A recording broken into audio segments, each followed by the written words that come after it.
The bladder and urinary sphincter are muscles that work together to store and empty urine throughout the day. For children with neurogenic bladder, the nerves that control the bladder and urinary sphincter, or the muscles themselves, are not working correctly. This can result in muscles that are too strong or too weak, a bladder that is unable to stretch, or a bladder and sphincter that do not work together. Every neurogenic bladder is different. Sometimes, children with neurogenic bladder have a bladder that squeezes out urine when it is not supposed to, or a sphincter that is too weak to hold urine inside the bladder. This leads to urinary incontinence, which is when the child leaks urine when they don't want to.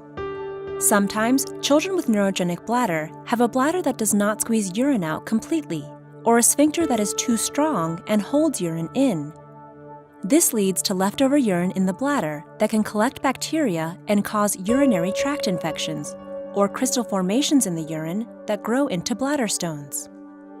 Sometimes, problems in the bladder can cause problems with the kidneys. If the bladder muscle is too strong, or if your child is unable to urinate, pressure can build up in the bladder and back up into the kidneys, causing damage or even kidney failure. Your child may have one or any combination of problems, and the problems may change in unpredictable ways as your child grows older. There is no cure for neurogenic bladder, but with quality lifelong urologic care, we can help your child manage their condition so they have a happy and healthy life. In order to diagnose your child's neurogenic bladder, your physician will use blood tests, urine tests, ultrasounds, and bladder pressure tests. Together, you and your urologist will decide on a treatment plan to protect your child's kidneys, decrease urinary tract infections, and address urine leakage. Initial questions you will need to address are the kidneys at risk? Is your child getting urinary tract infections? Does your child leak urine? Is this bothersome to you or your child?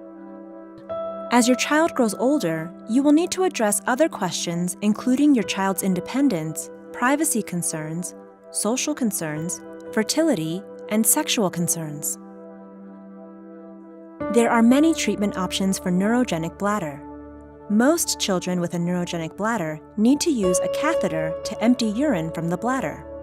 Other treatments include medications that help relax the bladder or sphincter muscle, or several types of surgery to help the bladder relax and hold urine, or make it easier to use a catheter. Unfortunately, there is no treatment that helps the bladder squeeze better to empty urine. Your child may need any or all of these treatment options as they grow older. At Children's Hospital Colorado, your urologist is here to help. To learn more, please visit our website.